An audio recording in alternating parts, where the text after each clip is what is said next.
This is KPFT Houston. Support for KPFT and the Prison Show is provided by the Cohen Parole Law Firm. For almost 40 years, Gary Cohen has helped represent incarcerated individuals throughout Texas obtain parole and fight parole revocations. We protect those who have fallen short of perfection from the wrath of those who believe they have attained it. For more information about Gary Cohen and his associates, Alan Bennett and Gene Anthus, you can find it at the website, parolelaw.com. You may also contact them at 512-476-6201. Listeners should be aware that the following program contains language and audio images which may be found disturbing and may not be suitable for your snotty-nosed little brat who probably cusses like a sailor behind your back anyway. Parental discretion is advised.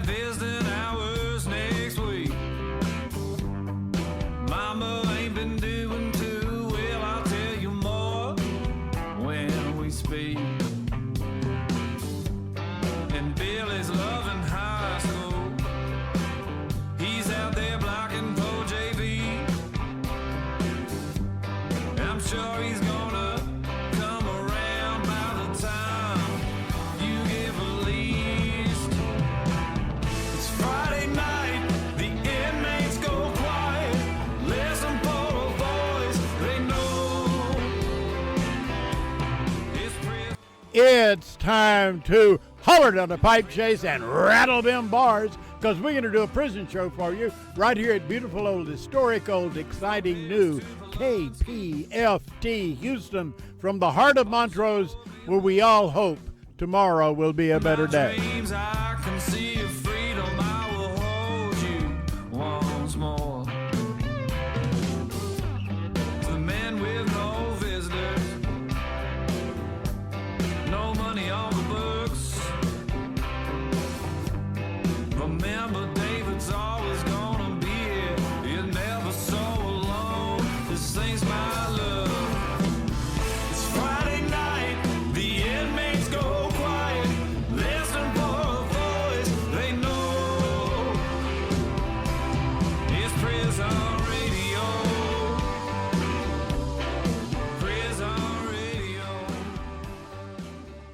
And welcome to the Prison Show.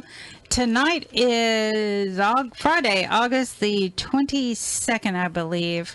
And everyone out in TDCJ land, I know we got other people listening, but Bobby Lumpkin is the new executive director. So heads up, if you didn't know, Bobby Lumpkin is the new executive director after Mr. Collier retired. Yay! Yay. Yay. Yay. There was a board meeting and a bunch of us went, and yeah, we got some news you can use periodically during this show. Now, tonight, I am in the control room, engineer room, whatever you want to call it. I am in the room with David and Linda. She's going to school. I'm schooling, trying to learn how to do the board. And David was going, well, you do da da da da da da. And I'm like, whoa, whoa, whoa, whoa. Well, I told her I didn't expect her to learn it the first night. And it's a good thing. Whenever Javier did it, he took like 3 times before I finally had to make him get in the chair. Well, there's a whole lot of togetherness in this room. It's a small room, let me tell you. Very close and comfy. Yeah. Very you close. Have to turn your mic on every now and then. So, anyway, we've had an eventful week, and turns out it's going to be an eventful night too. All up in this control room. It's a learning process. Just like somebody sent me a text today and said that somebody was sick and the show was canceled. I'm like, yeah, I know. I was. And that was weeks ago. But we need to be able to take care of ourselves. And it seems like, no offense against the folks that have volunteered, but they got a right to go on vacation too. And whenever Javier usually fills in for us, I called him and he was in New York. Yeah. So. It didn't work. So, and Linda nor I knew how to do the board. So here we are. Here I am this week. And then Linda's going to pick up in a few weeks. Yep. So We got a really good show planned. we do have a Who we great. got on? We got Dr. Terri LeClercq. Everybody knows Dr. LeClercq. She is a retired English professor, and she is also queen of the Prison Show Book Club. She's going to be on. Nicole, Hutchison Moore. She's the founder and CEO of the Rusty Diamond Network. She's going to be on. And of course, Marci Marie will be on. I saw her at the board meeting. She will be on. She is the Prison Show's women's unit reporter, filmmaker, social media influencer, and director of community engagement at Lioness Justice Impacted Women's Alliance. Whew. Well, that's a mouthful. That is a mouthful. And of course, we have Abe Bonowitz. He is the co-director and founder at Death Penalty Action, which we always send people over to sign those petitions. So let's get without further ado, let's get Dr. LeClercq on the line. Hey, Terri. Good evening. I hope all is well. Well, we're packed in the little room, but we're learning. We're going to school. We're schooling here, but we are happy that you're on tonight. What you got for us? First of all, I want to thank you, David, you, Danny, and all of the guests who are coming today. You do this for free. You do this because you love to help people and the inmates. And I'm just privileged to be a part of this. Thank you for having me. Well, we are privileged to have you. Okay. Well, tonight I want to switch past just a tiny little bit and talk about writing a prison memoir. As you know, I'm a retired English professor. I focus on prison grievances for over 10 years. A lot of inmates write memoirs or beginnings of them, short stories and whatnot. And I read about them in unit newsletters. I read about them in 100, 150 letters you send me each month. Many of you have ideas about how to publish your story. And a few of you have. I really enjoy reading them. I just finished an incredible memoir called The Jailhouse Lawyer, written by Calvin Duncan and his friend and coworker, Sophie Cole. I am so impressed with this book, guys. It takes a lot to impress me because I've read so many. If anyone has ever earned the title of Jailhouse Lawyer, it has to be Calvin Johnson.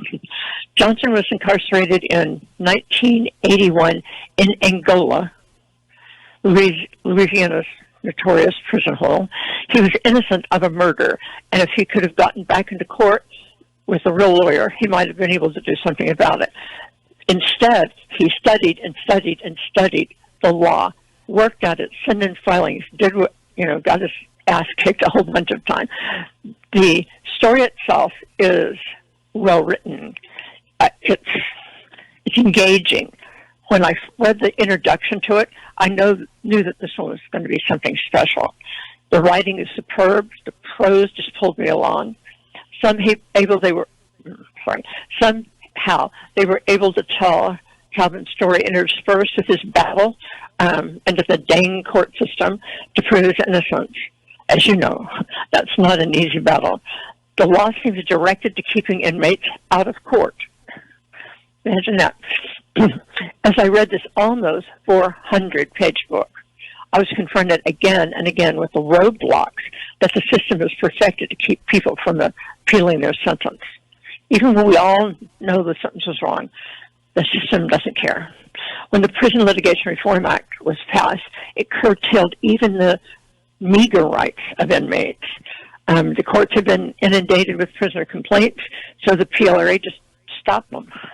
And after the Oklahoma bombing, the federal legislature passed another bill clamping down even more on prisoners' rights, the Anti-Terrorism and Effective Death Penalty Act.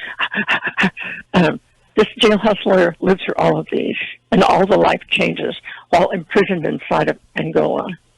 This book describes the resilience and the determination of Calvin to make the system work. well, try to make the system work. To do that, he became a prisoner's advocate so he could spend more time in the library. He joined with other people who are advocates to review cases that the prisoners brought to them. He even taught a class on Saturday morning about the law so that other inmates could learn how to decipher cases and statutes. And as you guys know, statutes and cases are written for each other. They're not written for humans to understand, even though it's the humans who are affected by them. The book is fascinating because the law wins over and over, and Calvin just keeps going. His determination to reach a court that would review the real facts of his case made me just pull for him 400 pages worth. Indeed, after years and years and years of reaching out to lawyers to try to get help and pro bono groups to try to get out, he finally found some outside help, which was not easy, guys. At one desperate point in his filings, he wrote and sent 39 letters in one day and didn't get one answer from any of those lawyers that he was hoping could help him. So what I want to say right now is you have to have determination. You have to have grit. You have to believe in yourself. And you have to know the system wins unless you make yourself win. You have to be the one to say, I'm not going to sit here and be gloomy. I'm not going to just whine around everything that was wrong in my case. We know that. I'm not going to give up and just watch TV and play cards. I'm going to make myself the jailhouse lawyer. I'm going to use everything at my disposal to make my memoir turn out to be a happy ending, just like Calvin's was. I had this, I'll just tell you this real quickly. I had this really strange encounter. I can't remember why I was in New Orleans. I can't remember how I decided to meet Calvin Johnson. I have no idea. But I wrote to him, he wrote back. I got off one of those little train car things they have in New Orleans, and I walked down to a pro bono office, and when I turned around, Calvin had been following me the whole way to make sure I was legitimate, I guess, to make sure that I wasn't going to send him back to prison because people kept trying to do that. It was an interesting afternoon. He took me to the house that he had been given. Now, this is interesting, too. He helped so many people get out. So he was able to really form so many good friendships with people he was able to help get out, that one of them gave him a house in New Orleans. It was decrepit. He took me to it. It was decrepit. Danny, the ceiling had holes. It was just, but it was his, and he'd never had anything before.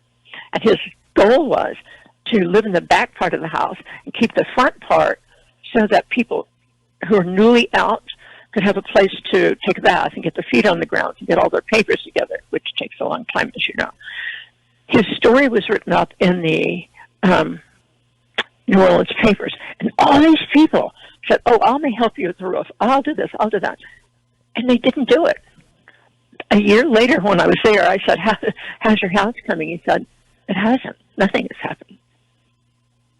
They all backed out, just like so many of those lawyers had backed out during his time in prison. So he did what he had to do. Now, by the way, that's not in the book. He did what he had to do. He started working on it himself with friends, with people who had gotten out when he did, with his relatives, and he made the house. And he made it so nice that he rented out both halves. Now he lives in a little apartment near one of the pro bono offices where he works. He spends all of his time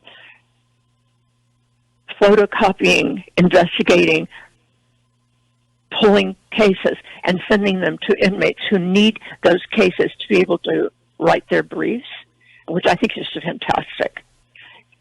I hope all of you get a chance to read this book, Calvin Johnson, the Jailhouse Lawyer. If you can't, see if your unit library can get it.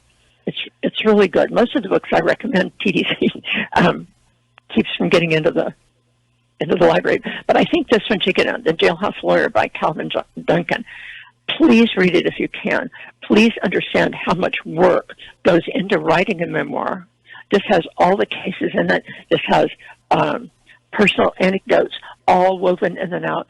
It is a fascinating read. So, what do you think, guys? Didn't he write another book? I don't think so. You and I were texting earlier, and I'd seen that he had a different book. Freedom. I don't think so. Something. He wrote this with one of the people who was working in his pro bono shop, and it's so beautifully written. I don't know. Maybe he did, but I don't see how he had time. Exit He's to doing Freedom. everything he can. Exit to Freedom? I'm not seeing it on here. Sister Helen wrote a thing about it. John Grisham wrote a thing about it. But I'm not seeing the other one. When you and I were chatting earlier, I was thinking about a different book.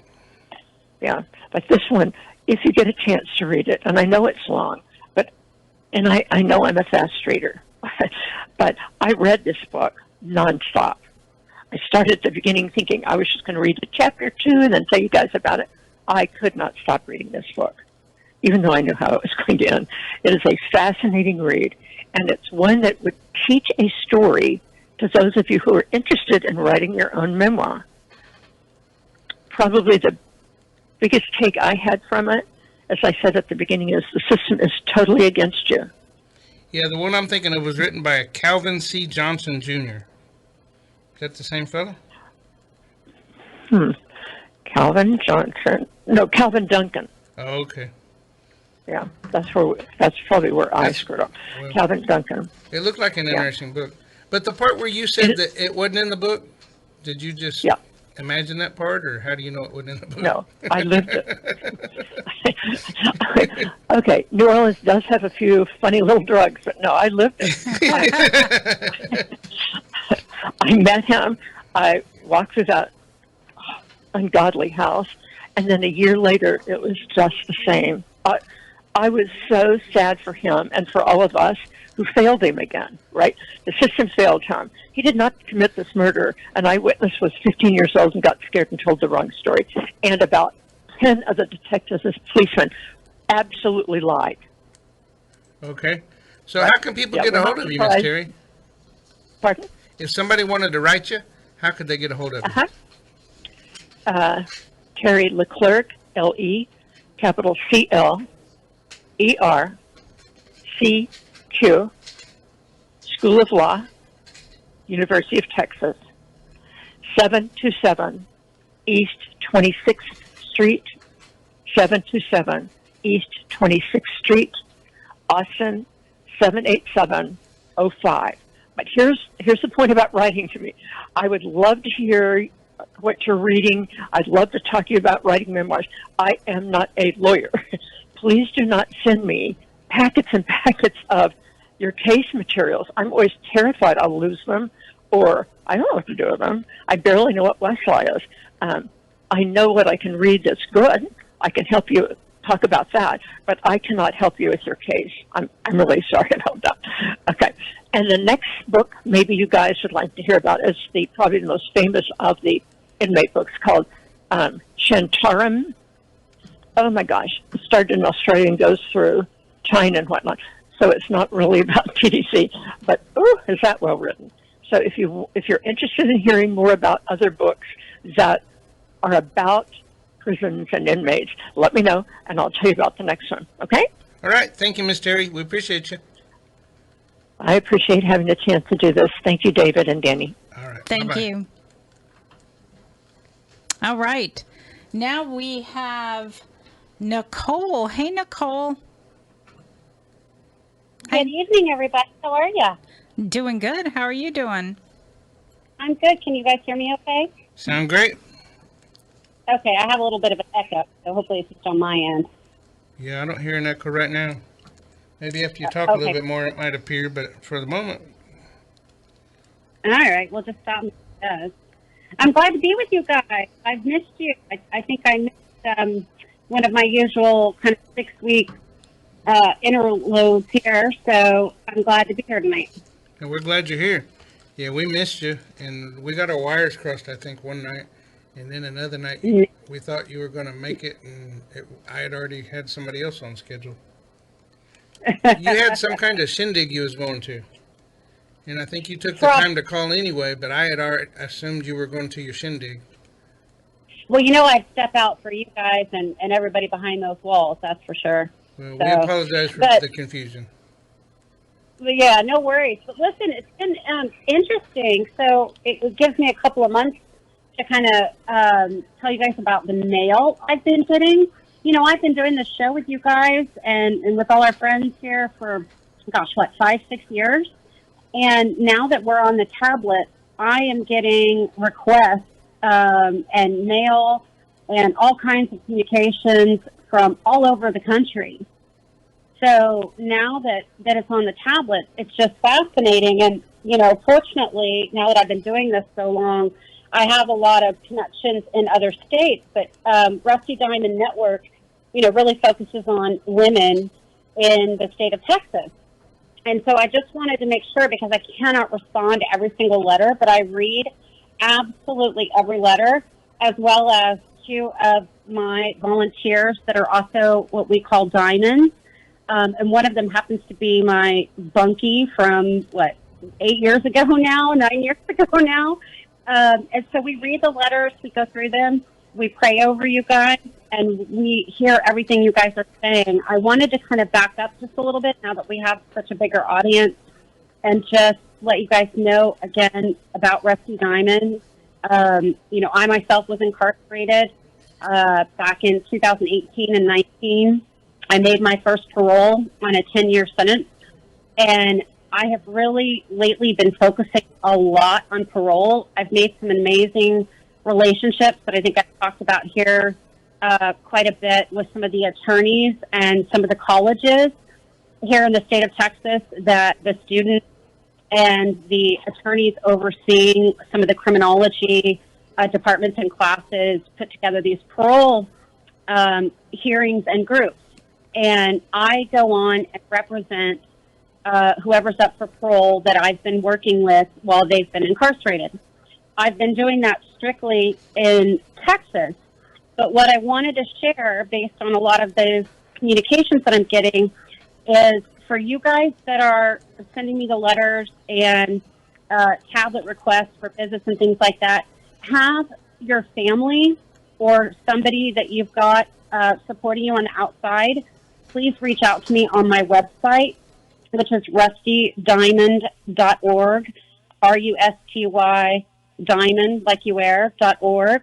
There's a contact me page, and if they'll go on there and let me know that you would like support for your parole, then that way I can directly interact with them and help them with putting together a parole packet or some of the things that you guys need. I have learned so much now being before the parole board as often as I am now, and there is really some important things that you can do in doing your best time while we're behind those walls.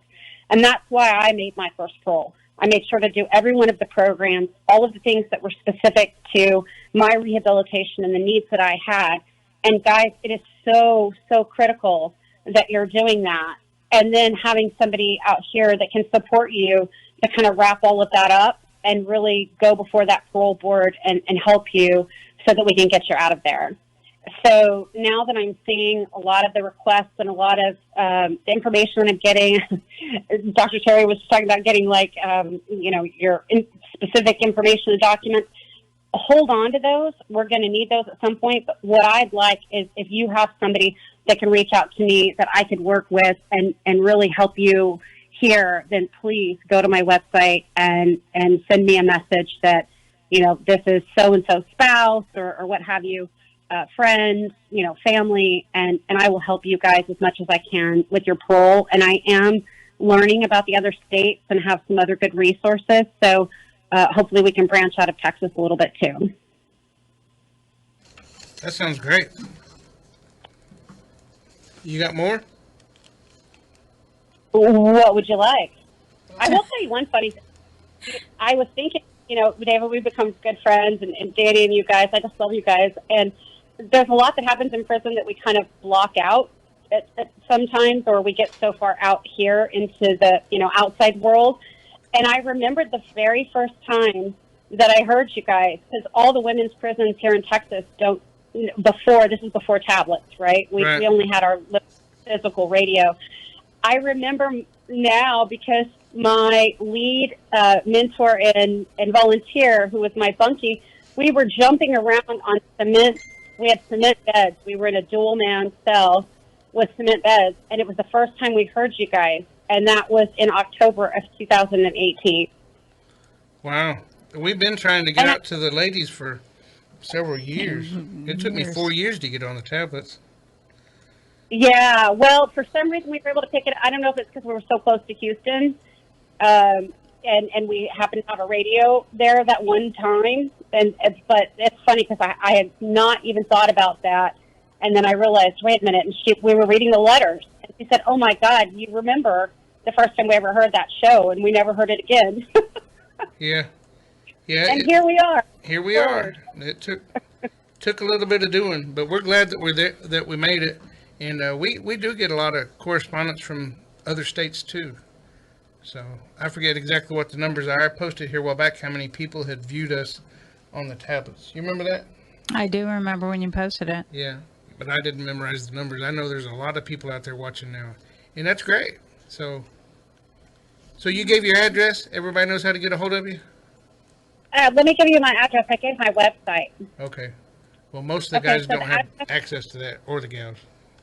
Exactly. 7801 Alma, ALMA Drive, number 74. That's Plano, PLANO, Texas, 75024. That's an opening for my main joke, isn't it? What kind of people are in Plano? Stop it. The kind of people are me people. Plano people. But hey, guys, y'all just hang in there. You know, listen, I know it's been tough. It's in the summer. It's been hot. Thank God it hasn't been as brutal as we've had in the past. But everybody hang in. When I was in my 40s. I was in menopause.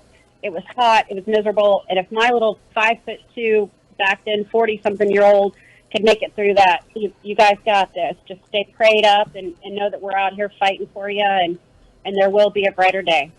All right. Thanks, Nicole. We appreciate you. All right. Blessings, everybody. All right.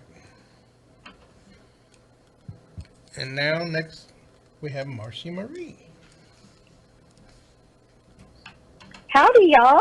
Hey, Marci, how you doing? Hey, I'm good. How are y'all? We're in school, and Danny's sitting over here learning how to run the board, and now I feel like I'm talking too much. She's usually giving me the eye or elbowing me, but she's busy watching what I'm doing on the board, I guess. What are you doing over here? You gonna talk tonight? Yeah, but you were talking. Your mic's on too? Danny, you just reach over there and pinch that soft skin on the back of David's arm when he gets to talking too much. Are you talking about the weenus? Just above that, where it hurts a little more. Y'all, oh my gosh, I'm was checking my calendar because I do have to be in Houston on a Saturday, so I'm hoping I can stop in on that Friday before. I'm going to get with y'all offline to talk about dates, but y'all, I'm just happy to be here, and y'all know I love you and your work, and so excited that you're on the tablets, and super excited that as the Texas Women's reporter for the prison show, super excited that all the ladies inside can hear you, and we're getting such great feedback about that. So I really appreciate you. I want to get right into it because y'all know I got lots of stuff. I always come with lots of stuff, and I want to get it all in a way that's digestible. We did, Danny, I got to hug your neck. Yes, you did. In Austin at the board meeting. So Danny and I were both up there raising hell for all you folks inside, and really standing up for you. And the way that we do that for Lioness is our communications person that handles all the mail. She sorts through it and picks out what we need to tell the board, and she gets it all ready for us, and we divide and conquer. So we had, I think, 4 of us there offering public comment, and we divided it up. But let me tell y'all, we do have really, really good news about Hobby. They allocated funds for the hobby unit to have its own water system, separate from the cities. Yes, we are so excited about that. That's really going to affect, 2,000 plus lives in a very positive way, because Marlin is in a water crisis. Now, I will say, they told us that money was not for the Marlin unit, which is much smaller, but still people that need fresh water to drink and need to be able to flush the toilet. So the fight is not over for sure. And I know, y'all, I know there's lots of men's units, and I know I was on Lane Murray when water issues. Gatesville doesn't have great water. I know this is just a small drip in the bucket, but we have to celebrate the wins for sure. I think that everybody's testimony was really well received. I felt like, Danny, did you feel like that? I did. I got a ton of phone calls the next day. Good. I'm so glad. And that's what each one of our Lioness folks that offered comment, someone from the agency, I mean, one of the guys chased me down the hall to talk about medical transport, because that's the other thing I talked about. Because y'all, I hear y'all, we see those letters when y'all are on medical chain at Plain State, and they want you to carry your mattress after you've just had back surgery to your housing area. And if you don't carry it, the other option is just to do without and sleep on the metal bunk, again, right after you've had surgery. And we know that's, horse poop. We know it. And guess what? They know it too. And they're tired of hearing about it. So we get to meet with them a little bit to discuss some alternatives, because that medical transport bill that was passed last session, they've just backslid. And so we hear y'all on the inside for sure. Let's see. I'm really excited. We took on the Rec Yard, our podcast took a few months off because I needed to get my film all together. And we have completely rebranded. We got a studio. We're going to be a professional. What? We're going to be in studio like y'all? That's wonderful. Yeah, but I think yours looks more like a living room than ours does. Yeah, ours does. It does. So we're really excited. Y'all look for that at the end of September. Our episodes will start rolling out twice a week.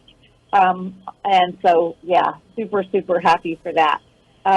And speaking of my film, I'm starting to submit it to film festivals, and I need all y'all on the inside to send positive energy, because we want more eyes on this. It's of the film surrounding pregnancy and incarceration. I told y'all about it last time I'm on, so I was on. I don't want to get into it again, but I'm getting really positive feedback. There's lots of screenings planned, and this festival deal, so that's kind of fun. I did want to tell y'all that Lioness is part of the steering committee for PACT, P-A-C-T, the Parole Advocacy Coalition of Texas. And we're with some other rock stars working on parole work here in Texas. And we did have like a webinar that was Unpacked the 89th legislative session. And so anybody that wanted to see that here in the free world, y'all can hit up the Lioness Facebook page, and it was live on that Facebook, or the Lioness YouTube page. Okay, so we covered all the most talked about criminal justice bills, and we talked about every single bill that's relating to parole, so you folks can break it down for your loved ones on the inside. On September 6th, we're going to be in Gatesville again for our 3rd annual Candlelight Vigil, and it's a community event. I'm not up there ripping and roaring like I normally am when they put a mic in my hand. I'm up there really we're just in community with each other. It's time for us to really honor all of you on the inside that are surviving these deadly temperatures. They're dangerous, and we see you and we feel you, and we stand in solidarity with you. And then it's also to honor the people that haven't survived that. And so, the lives lost to that. It's really a special time. It's our third time, and it's really kind of a healing, and also just to stand in solidarity with y'all. And so Gatesville, listen up, Gatesville, when y'all hear all those honking, because when I drive by the prisons, we make several trips, and we just lay on those horns. That's us, and we're there for you, 100%. I can't not talk about the prison show screening in Austin on October 5th. And y'all hit up the Linus Social for more information about that. Super, super excited. I haven't seen it yet. And so I'm really excited. And all of our folks that saw it in Houston, the prison show documentary, they came back just with such awesome reviews. So I'm really excited. I wasn't going to talk about this, but I'm gonna, because I want, for people on the inside, I want y'all to dream big. And so I don't think when I was locked up that I thought I would ever have the opportunity to go to Ireland. And Brittany and I have been a lot of that opportunity, but y'all, I'm on parole. And so I think even in the past couple of years, I've always told people, like, well, I'm not going out of the country. I'm on parole. I'm not going anywhere at least till 2030. But there is a pathway for people on parole. A, you can get a passport, and B, you can get permission. So that's what I'm working on, and I'm really excited. But also with realistic expectations that parole can be wonky, and they can say and do what they want. But I will say I've done every single thing they've wanted of me since I've been out, and so I don't see a real reason why they shouldn't approve me. So I'm really excited about that. Isn't that kind of new, that though? Was beyond. Huh? Isn't that policy kind of new, though? Because they've lifted a lot of things. I was reading the other day where they started doing annual reporting again. They started that like July the 1st.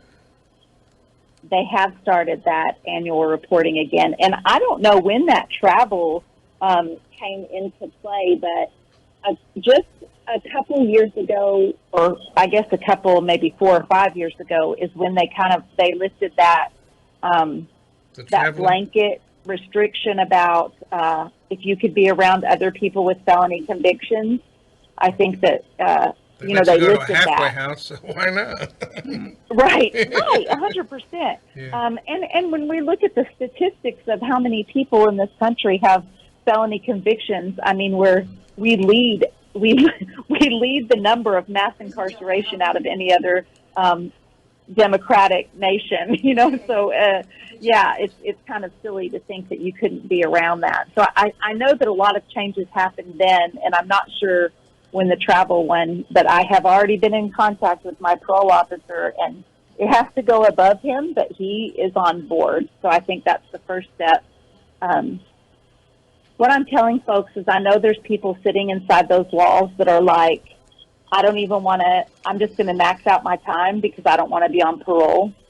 And I hear you, because there are barriers with parole, but also if you come out and just have the mind that you're still under their authority, and yeah, that part kind of sucks, but guess what? The other freedom parts to me are very worth it.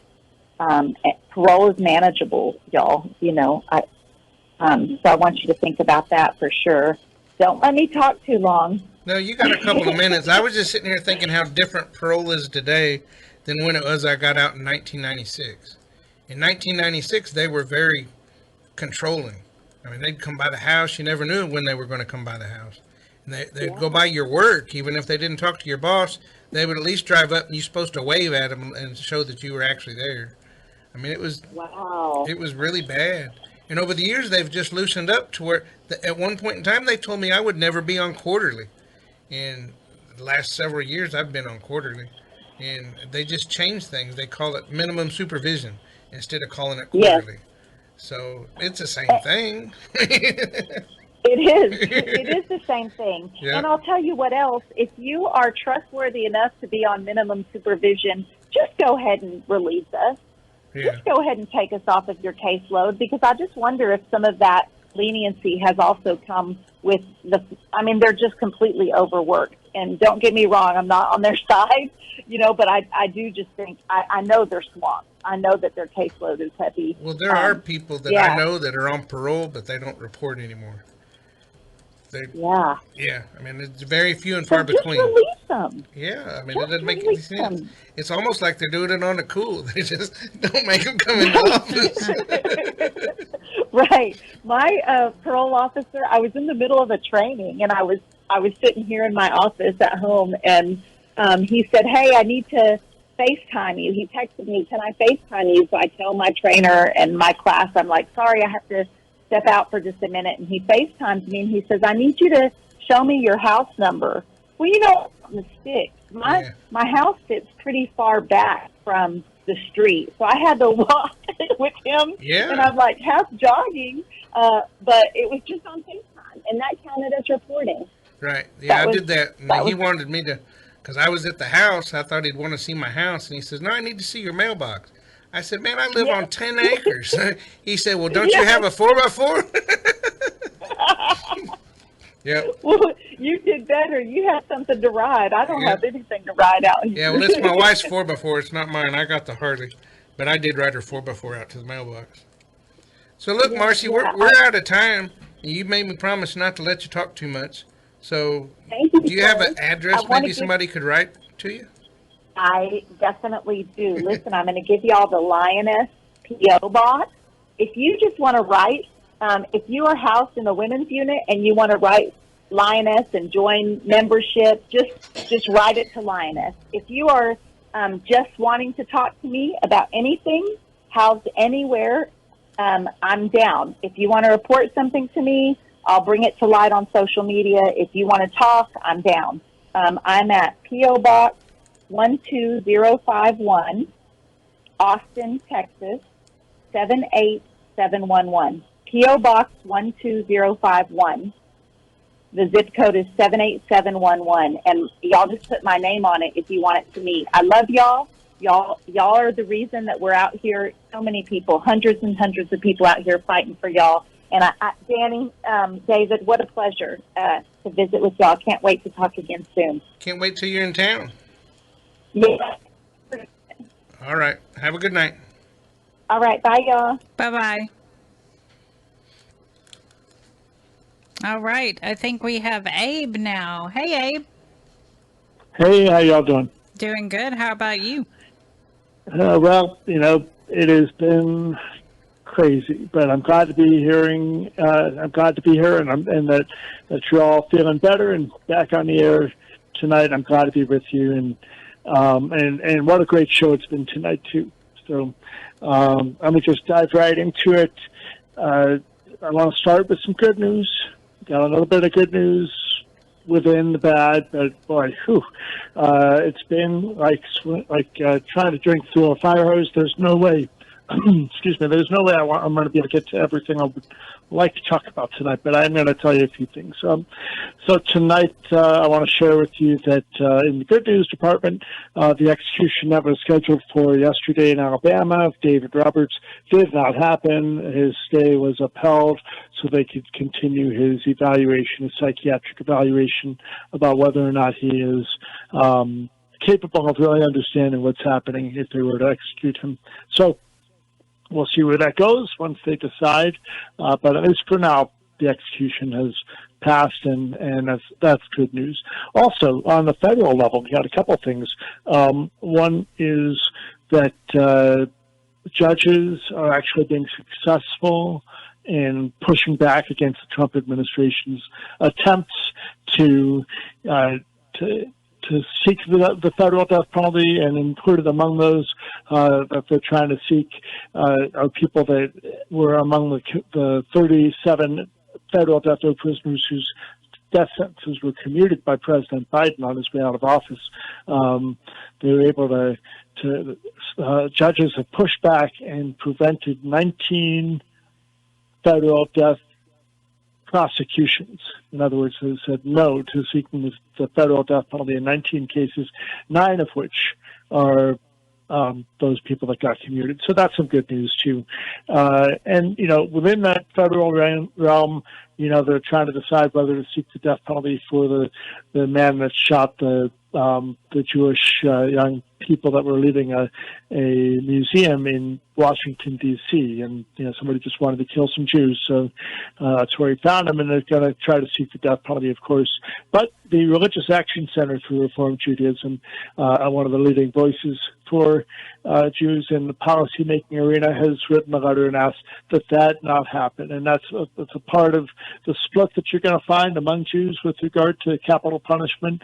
The Torah says you can have it, but the rabbis have made it so that you can't use it because there's so many preconditions in place.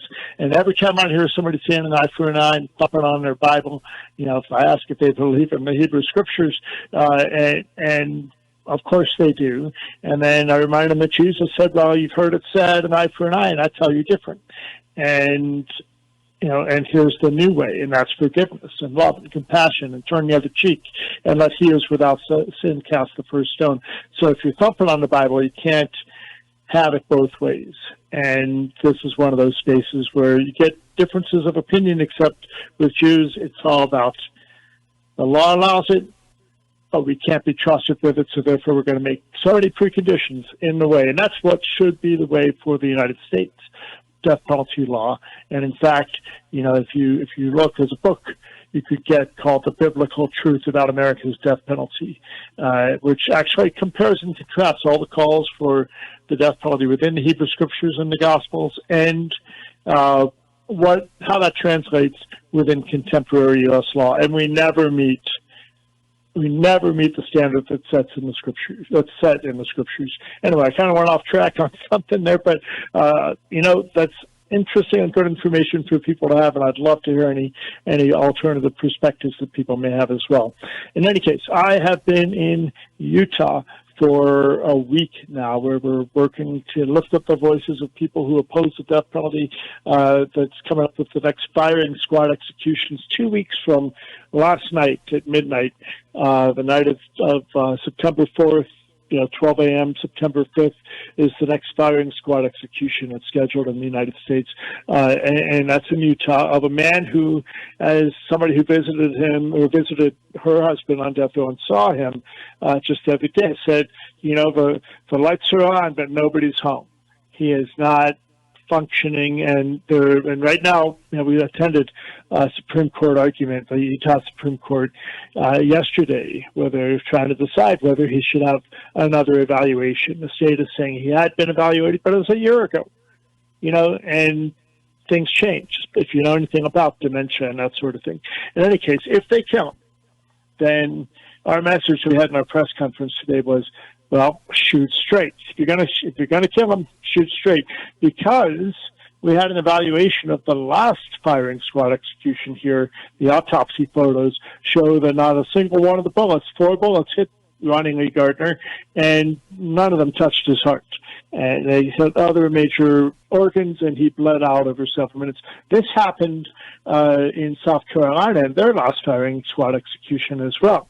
And then you look at what happened in South Carolina's other firing squad execution of Brad Sigmund, and Dr. John Groner did this evaluation for us, and he basically said that there's a law enforcement component. In the case of the man in South Carolina, he had killed an off-duty police officer, and in the case of Ronnie A. Gardner, somebody handed him a gun in the courthouse while he was on trial for a murder, and he killed a lawyer in the courthouse, but it was a law enforcement failure.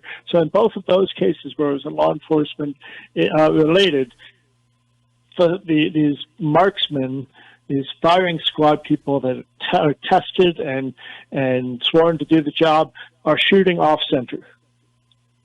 And we're pointing that out, and that's part of what we've done today here in Utah. We're saying, if you're going to shoot them, shoot straight. We'll see how that goes.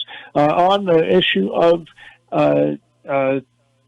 methods, finally, after I think 6 or 7 gas suffocation executions, there's actually going to be a hearing that puts that whole thing on trial. That's going to be September 4th in Alabama. So watch for news on that. A little bit more good news, sort of. Greetings and shout out to Robert Robertson, who has a tremendous array of organizations doing everything that they can to raise awareness about his next execution date. And apparently there are reams of new evidence that needs to be heard. And the question is procedural bar going to allow it or not? And that's going to be a big question. But, the bad news about all this spotlight on Robert Robertson is that between now and then, there are 7 other executions scheduled. Curtis Wyndham in Florida on August 28th, Ralph Menzies in Utah on September 5th, David Pittman in Florida on September 17th, Blaine Milam in Texas on September 25th, also on the 25th, Jeffrey West in Alabama, Roy Ward on October 10th, World Day Against the Death Penalty in Indiana, and then the week of October 14th and 16th, October 14th, Lance Shockley, also with a super strong innocence claim scheduled to be executed in Missouri. Nobody's talking about any of those cases because they're talking about Robert Robertson, and that's what we have to change. And on top of that, there's 3 more scheduled in the year. We know we're going to get more, especially in Florida. But those 3 more, October 17th in Arizona, the 23rd. Anthony Boyd, another innocence claim, who also happens to be the chairman of Project Hope to Abolish the Death Penalty, the organization against the death penalty in Alabama, which is actually led by the guys on death row. The board of directors are people on death row, and now they're going to execute the chair of the board of Project Hope to Abolish the Death Penalty, the state group in Alabama. And then there's an execution December 11th in Tennessee. So, again, and if you look at the Texas Coalition to Abolish the Death Penalty webpage, they have two lines about Blaine and reams of information, and you can't even find anything about Blaine on the front page of their webpage. It's really striking and sad. We should be talking about every single one of these human beings. Let's see, look at the time. We've got a couple more minutes. I want to talk about the Florida executions. Governor DeSantis is basically keeping 2 to 3 people on death watch and executing them every 2 to 3 weeks. I mean, we just had an execution in Florida on Tuesday this week, and already next week on whatever the day of the week the 28th is, I think it's a Thursday, is the next Florida execution. So within less than 2 weeks, and then another one on September 17th within 2 to 3 weeks. And all of this is political, and we can see that because every time some complaints rise to the attention of the governor, such as, hey, you're only killing people with white victims. Well, the guy they're about to kill has 3 black victims. Now, here's the catch. All 3 of those victim families do not want the death penalty and have been advocating for it very hard, and we're lifting up all those voices, and that's where we have to be seeing what the governor does next, because when the victim families don't want it, really, do you need to be doing this, especially if you say the death penalty is for the victim families? Anyway, I'm pushing on my time here. I do want to say thank you all. I think I've covered all my notes points. There's so much more that we could be talking about, but the bottom line is that we have to do something. You can find something to do on every single execution right on the front page at deathpenaltyaction.org, but don't leave out the other things. And by the way, there are also probably going to be another execution soon in Oklahoma that'll get onto that calendar, and again, the Florida people. Gosh, so much to talk about, so little time. I'm grateful that you have me on every other week, and I'll see you again in a couple weeks with more news. You can reach Death Penalty Action at P.O. Box 89 in Ghent, G-H-E-N-T, New York 12075, and I promise eventually I'll get to those of you that are writing to me. I know that a few people have been waiting a while, so I'm gonna try to look at that stuff and get back to you. It's like drinking out of a fire hose over here when you're trying to pay attention to every single one of these executions. Shout out to Melissa Lucio, shout out to Blaine Milam, shout out to Rodney Reed, and shout out to all of you. Stay cool, and let's try to find some peace in this world. Thank you, Abe. Thank you very much. Have a great weekend. You too. Amen. All right. So I was talking with David, not periodically. We hear a lot from the men and women located within TDCJ about the food that y'all receive. Well, the food, I brought it up at the board meeting. I brought up the fact that the food has been horrible and the fact that this came from several different units. So like I said earlier, I got some phone calls and emails from different people throughout the administration about some of the things that I spoke on. David Driscoll, he's the director over food and laundry for TDCJ. He called me and said that this was not the case. That what I pointed out that y'all got, I know quite a few units have been on a perpetual lockdown because of issues, staffing issues, many issues actually. And we were told, I was told that you were getting a 8-ounce styrofoam cup with a little bit of cold rice at the bottom and a box of Frosted Flakes for breakfast. And he said absolutely not, that it doesn't matter that people incarcerated from different units from different regions were telling us that is absolutely not the case, and that they would never serve rice for breakfast. Well, it turns out Polensky did, in fact, serve rice, but it was sweet rice. Sweet rice. But it was still rice. And I know Stiles, well, I did invite him to please, when he goes to these units, to go and speak with the men and women that are incarcerated. Ask a question. What did y'all get during lockdown? And we all know that this lockdown, started out with 19 units. We all know that specific lockdown was not planned. It came, they just all of a sudden did it. And we know a lot of the units did not have enough food for Johnny's. I know one unit, they decided to serve them. They said, you're getting a hot meal, so you're going to get fried chicken. Well, the fried chicken was so cold and greasy, and they just threw it at the bottom of a brown paper bag. Just nothing, it wasn't wrapped or anything like that. They didn't have enough. And we all know that, once they cook it, they immediately get it out to you guys. Yeah. And it sits in a bucket in the hallway. Yeah, it sits in a bucket, like David said, in the hallway. Absolutely. So, anyway, if you know what, we invite you to write to us. Tell us what you got fed during this lockdown, or what you get fed during lockdowns. We know not every unit was on a lockdown recently, but a lot of y'all were. So yeah, give us a shout. Let us know what you were fed.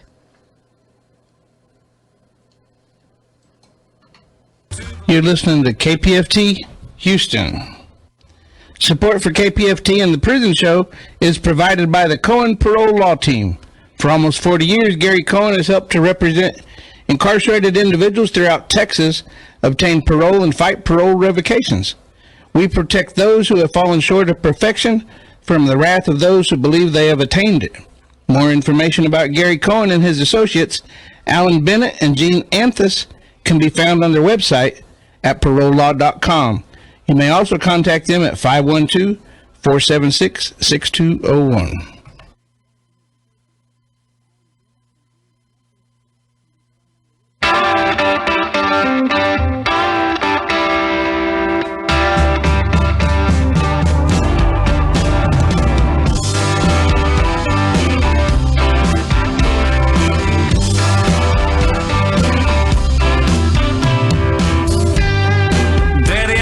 See you at visiting hours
right, now it's time for the best part of the show, the shout outs. And remember, call us 713-526-5738.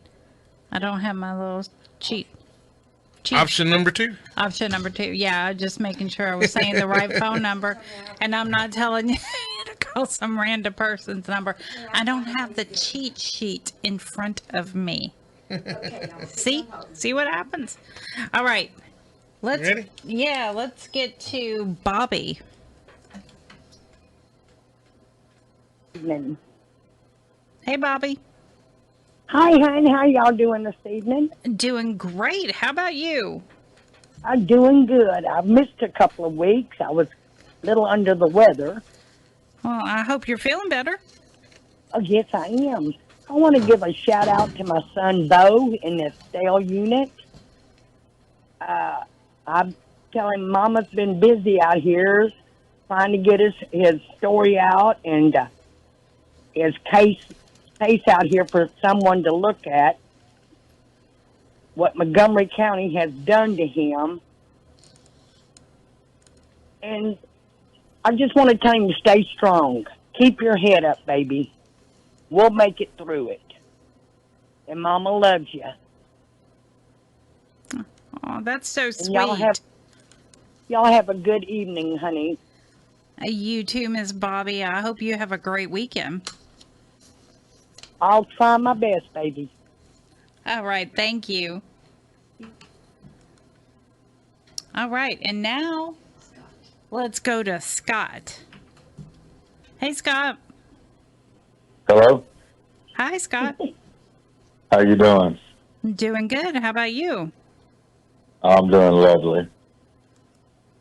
I just want to give a shout out to my homeboy Rooster, Todd Koshin on the Ellis unit, and all the brothers over there, the Oldness brothers.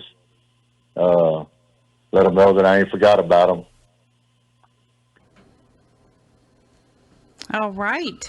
Well, thank you, Scott. Thank you. Oh, you just got out, Scott? Recently, yes. October. About 8 months ago. Well, congratulations for getting out. And I'm sorry I didn't hear that part. Linda was telling me, tell him to congratulations. I'm sorry. Well, congratulations. Welcome back. Welcome home. Has it been rough? Thank you. By the way, I was listening to your show a minute ago, and what they were saying about the food is definitely true. That is what I've been told from quite a few units. So, Mr. Driscoll was very, very nice to me, but I had to refrain from really getting. I did tell him that I disagreed with him, but he is supposed to make surprise visits that he probably calls 30 minutes ahead of time before he gets there. But he says they're surprise. Well, there's a report, actually, that I read while I was in there by Mr. Driscoll, or his office anyway, that agreed that the food that they served in there was a 40-year-old or 50-year-old menu that was unhealthy for inmates to be eating, and that they were planning on changing it and blah, blah, blah. But it was written, I don't know how many years ago, but of course nothing's changed, I do remember that report. It was written by his office, but before he got there. Right. On the phone, he did tell me that he tells all of his staff to cook like you're going to serve the staff, but serve it to the incarcerated. And of course, I was like, Mr. Driscoll, you know how that sounds. I mean, everyone's, we're all people. You should be cooking and serving like you're serving to people, not animals. Right. And I agree 100%. Yeah. Don't get me wrong. I mean, I understand it's a prison. You know what I mean? You're not going to be able to have, gourmet meals. But I mean, there's sometimes, like you were talking about the cups of rice. When we're on lockdown, sometimes it's not just a cup of rice. It could be a tortilla with a piece of cheese on it. Yes. Or, I mean, bread with a ball of peanut butter. Yeah, absolutely. How many prunes did you have to eat? Oh my God! They don't I even hate have prunes anymore. Well, they used to feed us Not anymore. all kinds of prunes. When they stopped serving Yeah. prunes? Well, actually, they still have them occasionally, but actually, I mean, it's not as quite as often as it used to be. Yeah, it used to be all the time. Every Johnny you got, you had prunes. Absolutely, yeah, prunes or raisins. And you had one dude in the dorm you'd give all the prunes to. Yeah. Right. Mystery meat. Yeah. Mystery meat. Yeah. One guy told me Mystery meat, yeah. A bunch of the people inside have been writing about the mystery meat. And in fact, Mr. Driscoll said that he had one of the risk managers take photos of the meals that are in the Johnnies and send it to him. And he said, I had to make a phone call and tell him to spread that peanut butter out, not just put a big clump. And I was like, really? That's all? Spread it out there. Yeah, okay. All right. Well, y'all call back. We appreciate talking to you. Hey, I appreciate your time, man, and I appreciate what y'all are doing. All right, brother. Have a good night. You too. Bye-bye. Yeah, I could go on and on about that. My phone call with Mr. Driscoll. Yeah. Over the years, they've served all kinds of stuff to the guys and the gals that they weren't supposed to be serving. What was that meat that they got that wasn't really meat, and they had got it out of the buckets, and it was supposed to be feeding the pigs? Yeah, that Vitapro. Vitapro, yes. Yeah, they got in all kinds of trouble for that. Yeah, Ray Hill. Yeah. Ray Hill helped. Well, unfortunately, I ate some of it. So. Yeah, but the mystery meat may come from a bucket, honestly. Well, that's where Vitapro came from. It was in a bucket, and the inmates started taking the labels off the buckets to see what it was because it had a bunch of vegetables and different stuff in it. It wasn't really meat. They would have to patty it up and then freeze it so that it would even stay together like a hamburger patty. But it started giving people boils and all kinds of stuff. Everybody was going down because they were getting boils. So boils? Yeah, I'll have to look up the story later. I mean, they got sued and got in trouble and all kinds of stuff. I mean, it was.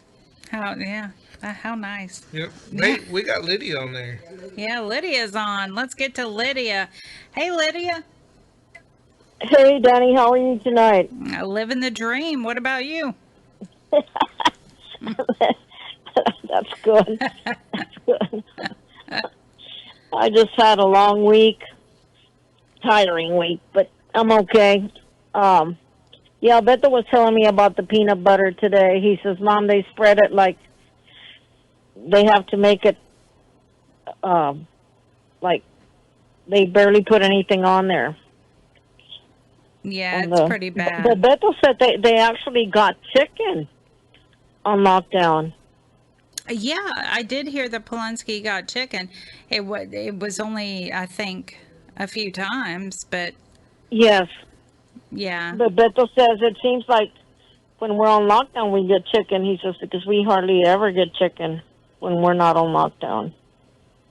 So who knows? I know a few units would have loved that. Yeah. Get some chicken. Yeah. Get some chicken, yep. But no, I just want to tell my son that I love him and I miss him.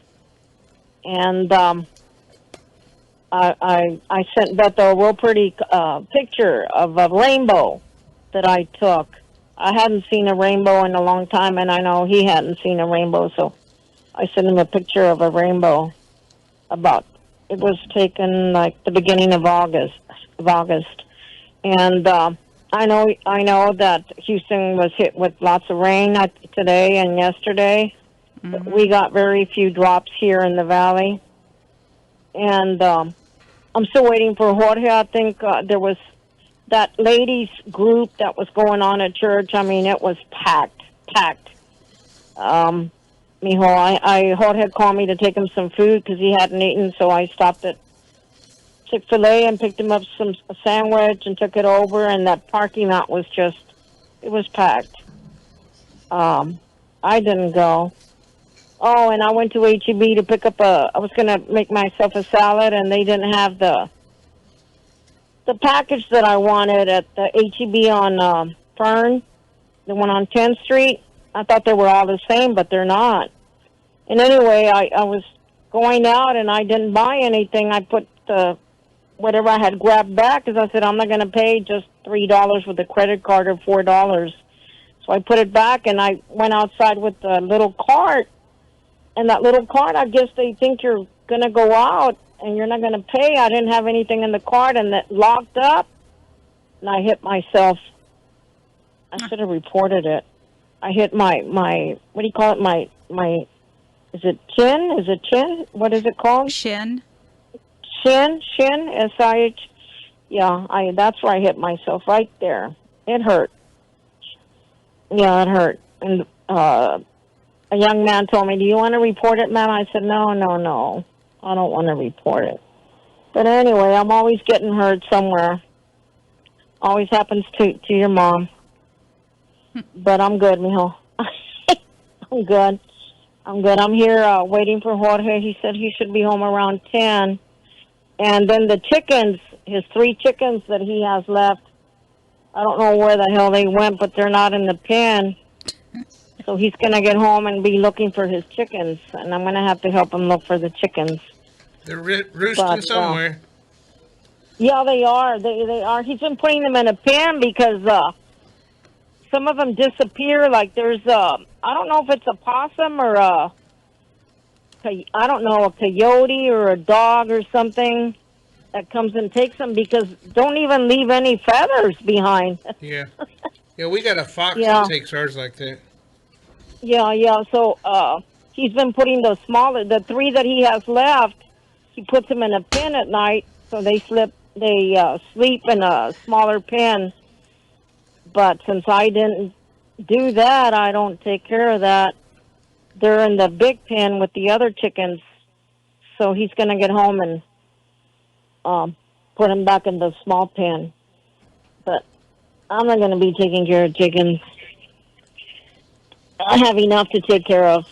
Yeah, we got a lot of chickens, and we're having problems with the blackbirds. The blackbirds are coming out and putting holes in our eggs. Oh, they do? The crows, you mean? I don't know if they're crows or they're just blackbirds. I don't know Blackbirds? Yeah, what do you call the birds that are in the parking lots that get all over your truck? Crows. They're crows. No, it's another name. Yeah, a crackle or something like that. Yeah. Crackle, hackle. Yeah, like when you go to Walmart, they'll be all over your cars. They'll be. Yeah. I thought those were crows.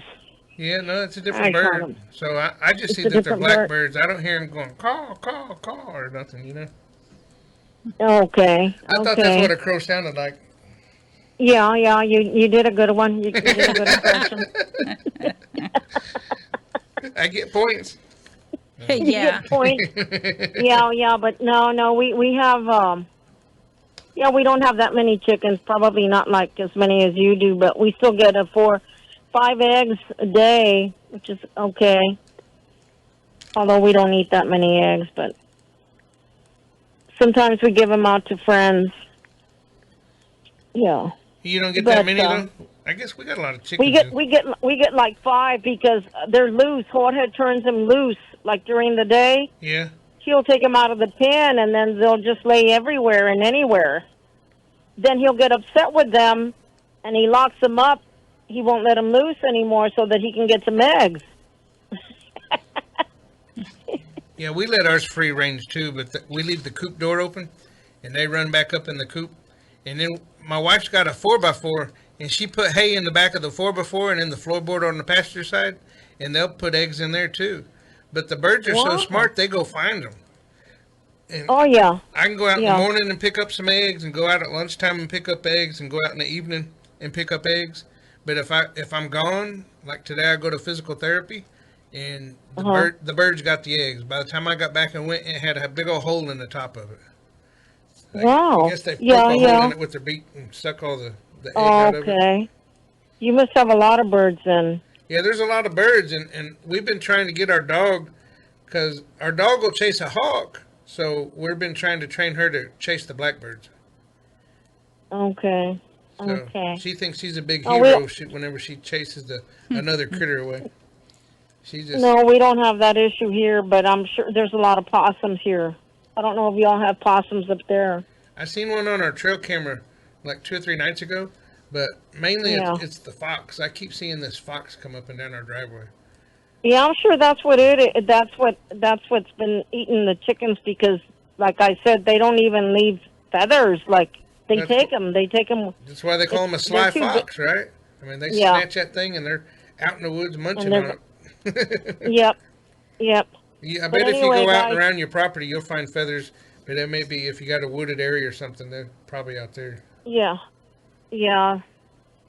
So I hear you guys got a lot of rain up in Houston.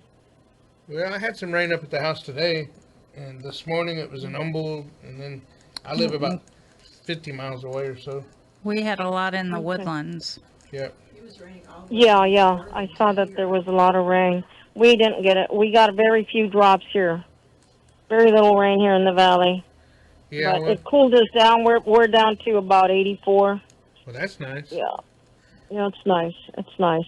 But anyway, you all drive home safely, and I send my saludos to all the guys. You know who you are, and know that you're thought of and in our prayers. Okay, you guys drive home safely. Good night. All right. Good night. Thank you. Good night. Bye-bye. We do have some open lines at 713-526-5738, option number 2. And You didn't use your cheat sheet. I didn't. You said it, though. Yeah. Yeah, that was you. All right, let's get to Anne.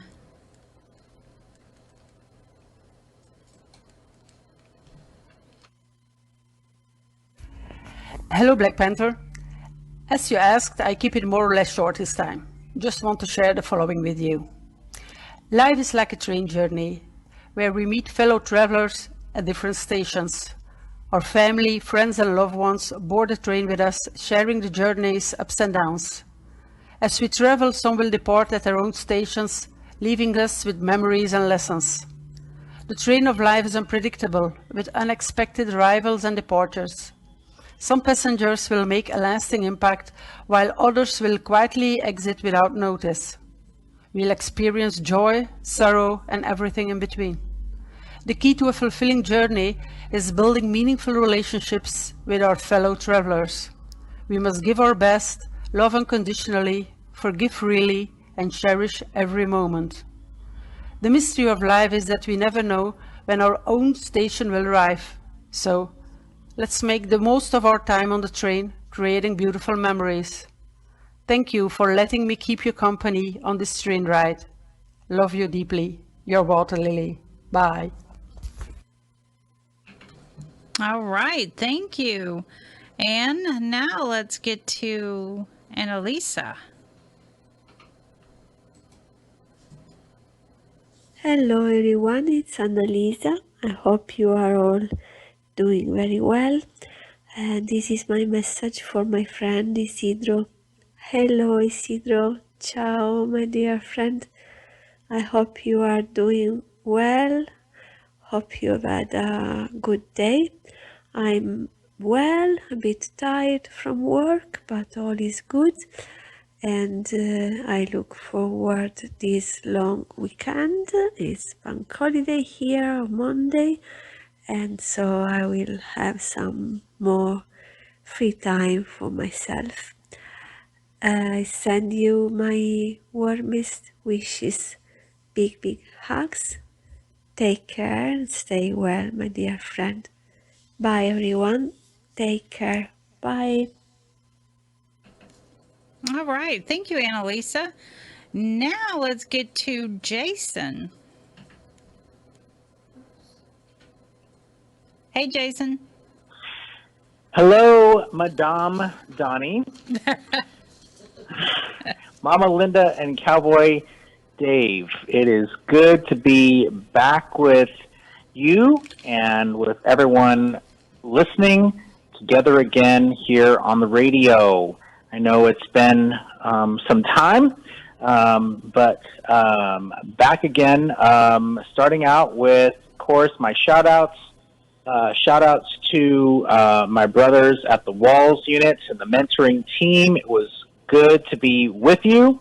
and to share and visit with all of you. Shout out to my brothers at Ferguson unit. I'm very sorry about the miscommunication. We were informed that you were on lockdown, and I guess there was a little bit of a mixed signal there. Want to especially shout out to my mentee, Corey. Hey, Brother Corey, I know that you are in the waiting phase right now and waiting on your parole, waiting on an answer. And I want to encourage you that to just continue to wait on God's timing, and God's timing is perfect. I know it can be difficult, but we are praying for you, and we know that again just be patient, and the right time will come. We also did receive your messages, and we are hoping to prepare some of the information that you would request for soon.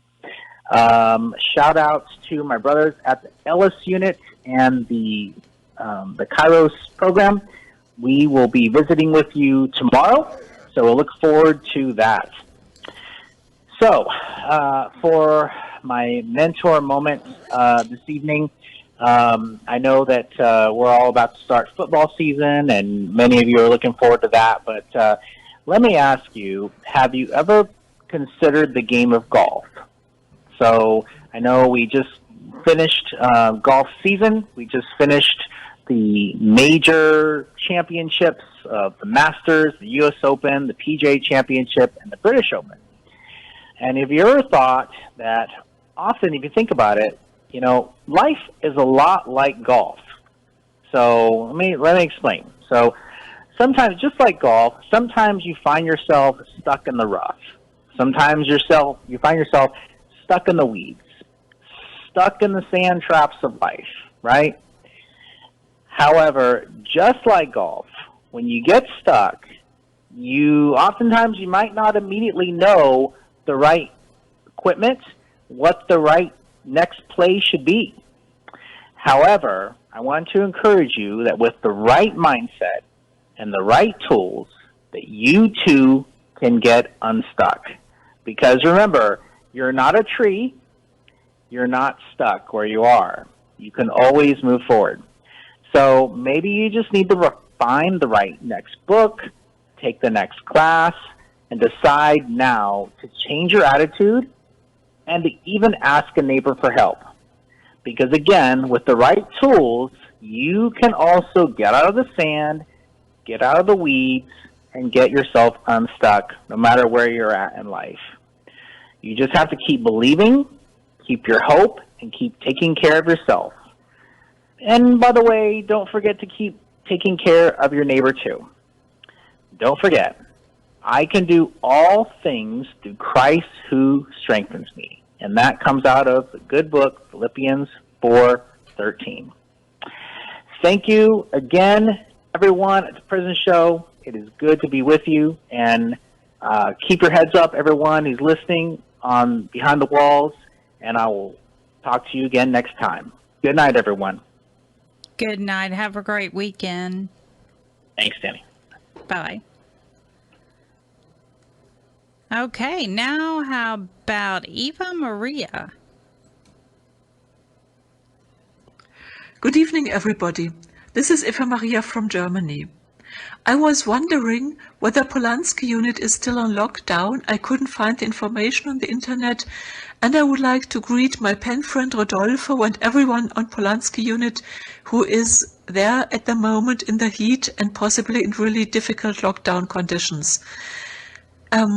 I know few names of you, but actually as a community you have grown very close to my heart over the years, and I would like to say bless Polanski unit in all these difficult times, and I do hope and pray for you. Eva Maria from Germany. All right. Thank you, Eva Maria. Now we have Hank.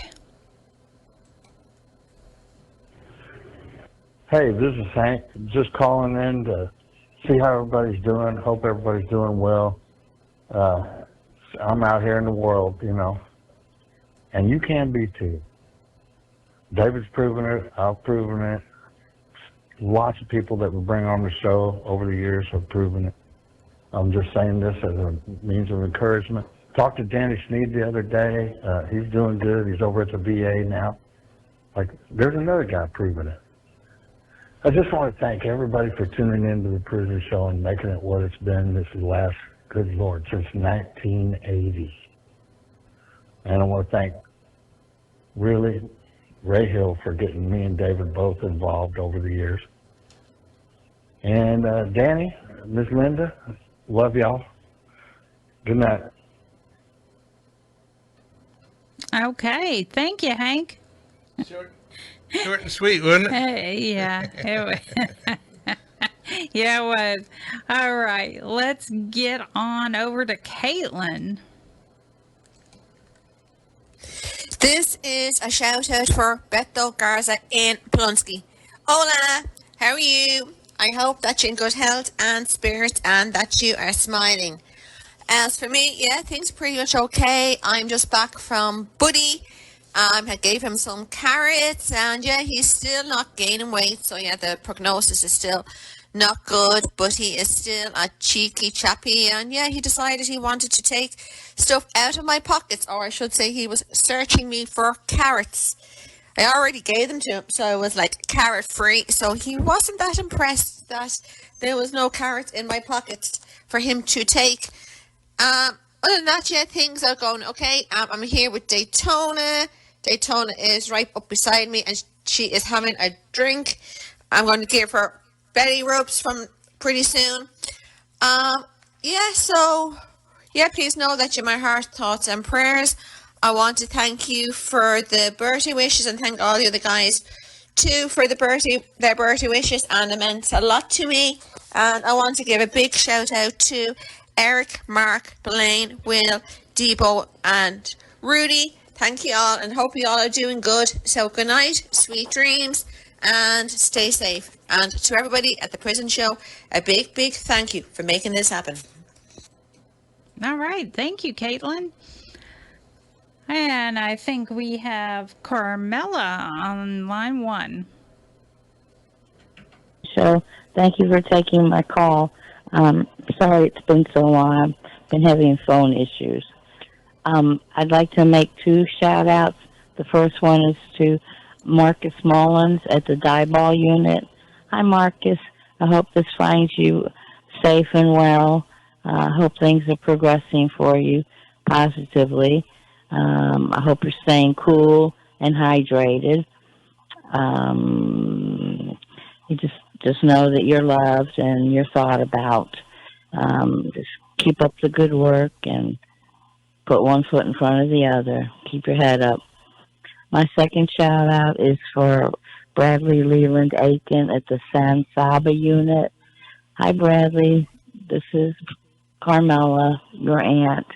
Sorry it's been a while since I called. I've been having phone problems. I hope you're doing well. I hope you're staying hydrated and as cool as you can be. I hope things are progressing for you. Please take care of yourself and just do what you need to do to take care of you. Don't worry about anybody else. Just know you're loved and you're thought about. I hope you have a safe Labor Day weekend. Thank you. Thank you, Prison Show, for all you do and for taking my call. You have a blessed weekend and traveling grace home. All right. Thank you very much. Have a good weekend. Thank you. Thank you. You too. All right. Now we have Kiki. Hi, this message is for Rodney Reed at the Polunsky unit. Hey, Rodney, it's Kiki. Just calling to say hi and let you know I'm thinking of you. I'm missing you and loving you. It's almost noon my time Friday, laying here waiting for you to call me and waiting for my taxi to show up to take me to Seattle to my doctor's. It's supposed to be 90 degrees this weekend and my dang fan just died, so I took it apart and I tried to fix it, but It looks like it's toast, so I just spent another 50 on a new fan. Should be here next Wednesday. So yeah, it's one of those days where it's always something going on, but I'm hanging in there. And I went to the eye doctor yesterday, and my eye is really sore today, but at least I'm feeling better. I'm just really sore now. Anyways, I can't wait to hear your voice. I'm missing you, thinking of you, and loving you as always. And hello to Linda, Danny, and David. I hope you guys are all doing great. And everybody who's listening in, I'm praying for each and every one of you guys that are incarcerated down there and fighting for your freedom. I wish you guys all the best, and I hope that you guys are all staying cool in this heat and staying strong, keeping the faith, and doing all right. All right. I wish you guys all a wonderful weekend and a great week next week. I will talk to you here in a little bit, Rodney. Have a great night and a great evening. Love you. All right. Thank you, Kiki. And now we have the not so mysterious Mike. Hello, this is Mysterious Mike doing his shout outs for the prison show. Here's my shout outs: the guys of Texas, Guy Alexander, Jamie Cuppett, Stephen Russell, Stephen McGee. Shout out for Philip Perez. Shout out for Matt Thomas, Edward Rees, Adam Wilkerson. Shout out for Aaron Vasquez. Shout out for Haas. Shout out for Oz. Shout out for Keith Money. Tasha wants me to do a shout out for Payday. Shout out for Curtis Robertson. Shout out for Blaine Milam. Shout out for Jesse Cortez. Shout out for Raymond Lee Cart. Shout out for Bill R. Sims. And a special shout out to Clarence Lee Bowman. Hopefully you're doing much better. And I hope everybody has a happy Labor Day weekend. Salute to the American workers on Monday.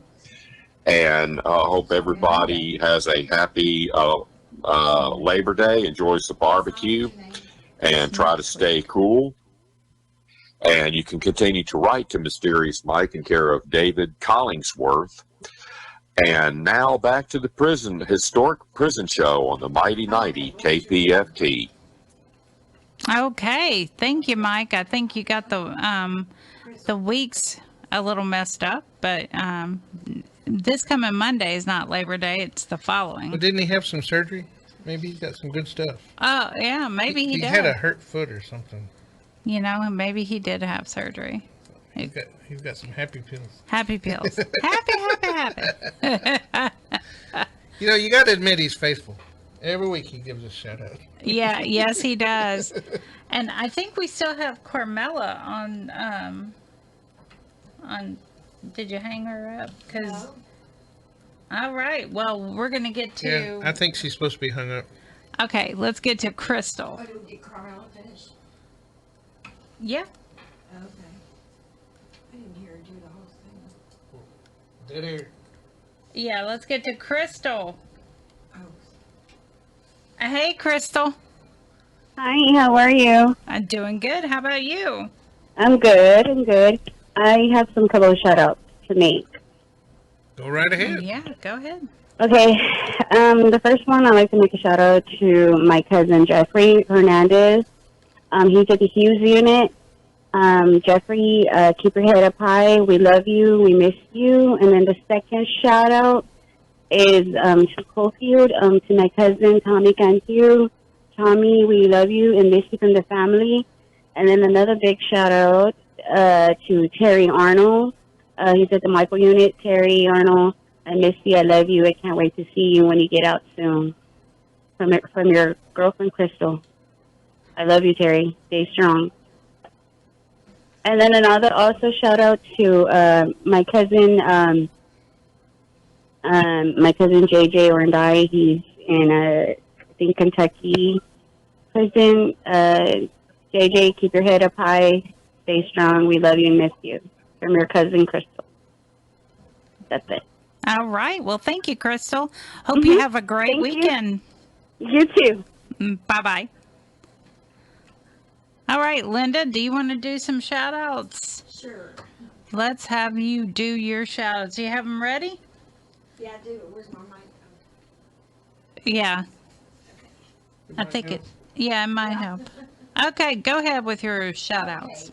Okay. Joe Laws, Jason Walker, Joe Chicola, Raymond Becerra, Jeremiah Rodriguez, Tyler Adams, Robert Robertson, Robert Satterfield, Robert Solis, Lucky Ward, Ronald Haskell, Gary Green, Franklin Davis, Jaime Cole, Blaine Milam, Paul DeVoe, Marcus Drury, Pete Russell, Will Spear, Kerry Allen, Britt Bukowski, Christopher Turner, Larry Hatton, Bill Sims, Iron Thunderhorse, Chris Conwell, Alfred Mitchell, David Wood, Walter Sorto, Gregory Allen, Curtis Robertson, Mitch Tighton, Paper Cup, William Owen Sr., Stephen Curry, Charles Thompson, Travis Fletcher, Edward Holland, Dennis Price, Joel White, Talon Carter, Charles C. Bolton, Alex Sparks, Xavier Davis, Marshall Smith, Ricky Ray, Joshua Robert Leal, Decam Deal, Tyrone Williams, Trinity Martin, Frederick A. Young, Cody Lloyd, Terrell Rogers, Jimmy Harris, Juan Segura, David Duran, Percy McGee, Gerald Moody Jr., Felix Lopez, Maurice Willis, Brandon Sabali, Serafin Flores, and Francisco Gonzalez. Good night, guys. Hope to be back next week. Give y'all more shout outs. Good night. All right. Thank you, Linda. All right. Hey, Jamin, you want to leave a shout out? How about you, Marcus? Either one of y'all? Can you hear me? Come on, Jamie, don't be bashful. Put my headphones on. Yep. Linda said, "Don't be bashful."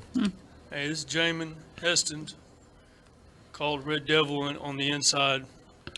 Everybody that knows me, I'm gonna shout out. I have so many. I know hundreds on the inside over those years. Stuart Little, Kimberly Milvick at the women's unit, D'Angelo Morton, Chase. Don't think I forgot about you. Eric Gamble. There's so many different people. Maybe I'll start bringing a list of all the names and numbers I have. But I'm out. I'm here in Houston. And I'll keep coming to this show and helping everybody. So you're going to keep seeing me and hearing me around here. I'm trying to help y'all, just like everybody else. So keep y'all's heads up in there. And reach out if you want to, if you remember me. I'm sure you do. Thank you.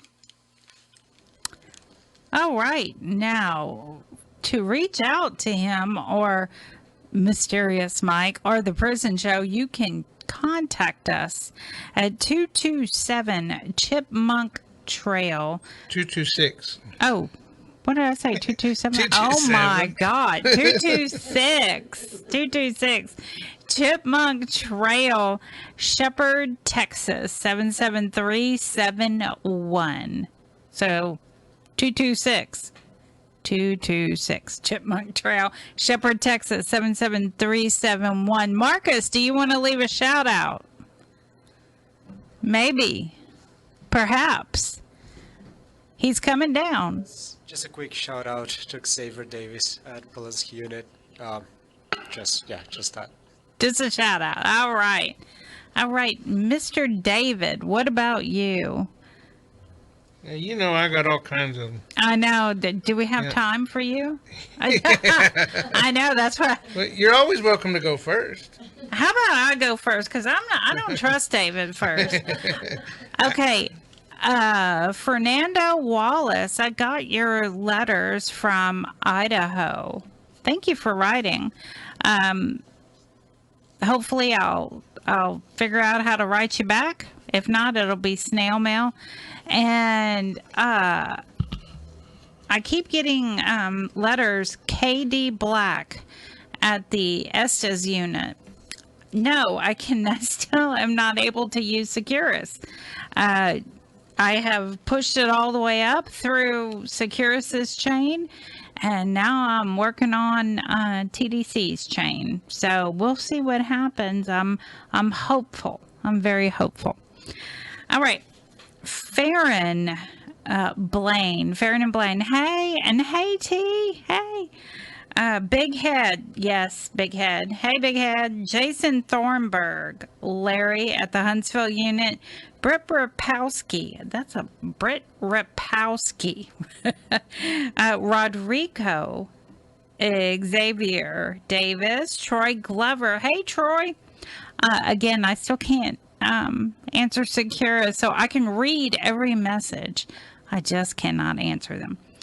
Travis Fletcher over in Florida, Stephen Drayton, Kenneth Decker, Eddie at the Wainwright unit, Denise Farmer, of course, Joel White. Hey, Joel.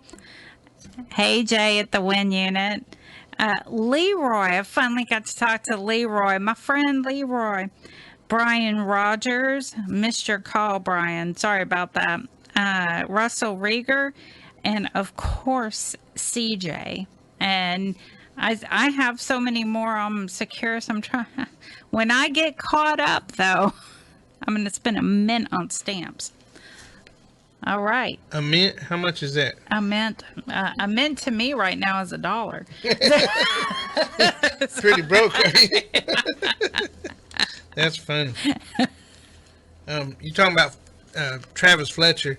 I got a message from him earlier today. He says, "Hey boo." Hey boo. Hey boo. He says, "Hi, Mama Linda."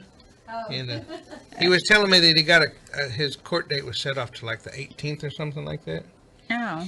But he's been contacted by some other advocates because we filled out that petition. Mm-hmm. And then there was a spot on it where I could send it to local advocates that were around him, so I sent it out to them. But you know, DeSantis never has answered anything. It shows that he got his email, but he never has answered anything. DeSantis won't. Let's not even. Well, we're trying. We're trying to get some attention, and we're trying hopefully with the people that signing the petition will get some attention for him. They're the voters. He's got to listen to something eventually, or he'll be gone. Hey, yeah, but we're out here, Travis, and we're going to try hard for you. So shout out to Travis, and shout out to Alexander Orchard, David Easley, Ireland McKay, Richard Smeal, Daniel Lipscomb, James McElraith, Charles Booth, Katya Myers, Shabazz Mohammed, John Thomas, Tyler Bowman, Lionel Rogers, Roy Forbes, Gypsy Allman, Larry Johnson, Stephen Drayton, Quarry Brumfield, Derek Walker, Tiffany Cheeks, Jordan Seal, Marvin Covington, Crystal Minnie, Carrie Sellers, Joseph Bender, Marcus Brown, Isaac Navarrete, Walter Woodard, Charles Miller, Victor Gamble, Victor Loya, Rashad Edie, Curtis Henderson, Maria Pena, Jaime Quijano Jr., Matthew Hoover, Michael Johnson, Daniel Campbell, Richard Little, Travis Walters, Jerome Reasonover. And then over in TDCJ, we got Bill Sims, Charles Don Flores, Clinton Lee Young. Clinton, Diamond's doing really good. She's just a little love bug. Corey Stringer, Cornelius Robinson, Dennis Lee Richardson. Dennis, because of the results from our last fund drive, they said that we're not going to have one in August because we have so many sustainers now. So you had sent me a question when the next fund drive was, but it's not going to be in August. Woo! But I'll send you a message on Securus anyway.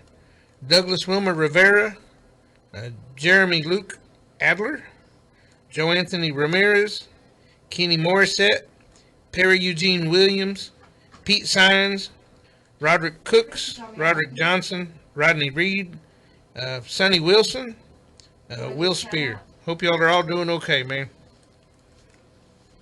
All right. Now, of course, we keep track of the troll. Everyone knows that, right? Well, let's get to the caller before I go on my tirade. Who are we talking to, Linda? White Wolf. White Wolf wants to go on. Hi, White Wolf. Well, this is actually Lone White Wolf. I used to show up with Ray, and it was very interesting and very invigorating, and I tried to help.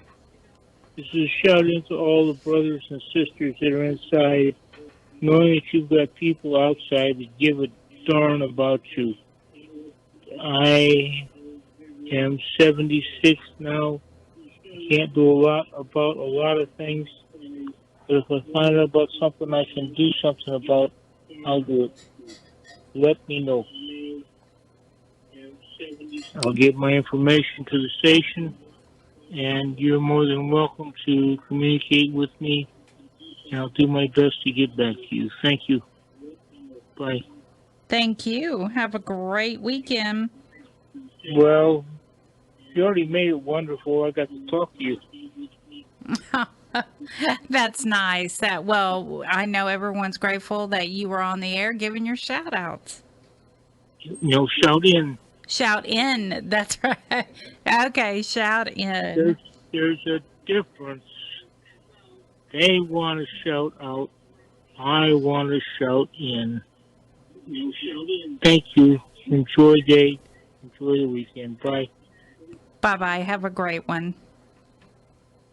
Okay. Do you remember White Wolf? He used to sit in the break room over at Lubbock. Yeah, I do. Yeah. I do. And I think he's on Facebook, too, if I'm not mistaken. Well, I think you might be thinking of Wolf Sittler. No, No? I know him. He goes to the board meetings. No, I think he has a Facebook page. Yeah, I'm pretty sure.